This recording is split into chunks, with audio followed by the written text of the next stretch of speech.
Hi guys, আমাদের এখানে এখনও জগদ্ধাত্রী পুজো চলছে, তাই আমরা কালকে সবাই মিলে একটু মেলায় গেছিলাম। জগদ্ধাত্রী ঠাকুরের ওখানে মেলা বসে লক্ষ্মীকান্তপুরে। তাই যে বাজনা বাজছে প্যান্ডেলের সামনে, তো এখানে ঠাকুরগুলো খুব সুন্দর হয়, প্যান্ডেলটাও খুব সুন্দর হয়। এই যে ঠাকুরটা দেখতে সত্যিই খুব সুন্দর হয়েছে। এত সুন্দর হয়েছে হয়তো আপনি বুঝতে পারছেন না ঠিকই। ঠাকুরটা এই যে প্যান্ডেলের ভেতরটা, প্যান্ডেলের কারুকার্যটা পুরো দুর্গা পুজোর মতন খুব সুন্দর হয় দেখতে, এবং দেখলে আপনারা বুঝতে পারবেন ভালোভাবে। অনেকগুলো প্যান্ডেল হয়। এই যে মেলা, দুধারে রাস্তার ধারে প্রচুর দোকান বসে, এবং মেলাটা এত বড় মেলা হয় যে আপনি 1 ঘন্টা ধরে হাঁটলেও আপনি মেলাটা শেষ করতে পারবেন না। এই আরেকটা প্যান্ডেল, এই আরেকটা পুজো হচ্ছে, এটা মেলার ভেতরে হচ্ছে, এটা মাঠের ভেতর।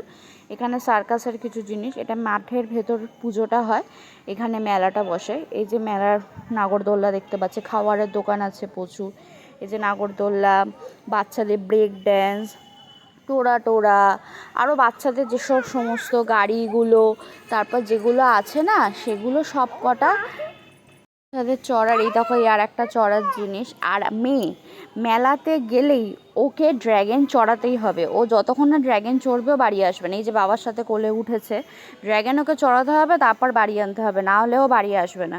এই একটা রাউন্ড হলো, মানে ও কিছু কিনে দিকে যে যাচ্ছে, ওকে কিছু কিনে দাও চাই না দাও, কোনো কিচ্ছুতে যায় আসবে না, কিন্তু তোমাকে ড্র্যাগন চড়াতেই হবে। কেউ যদি এই মেলায় ঘুরতে চাও, অবশ্যই লক্ষ্মীকান্তপুরে চলে এসো।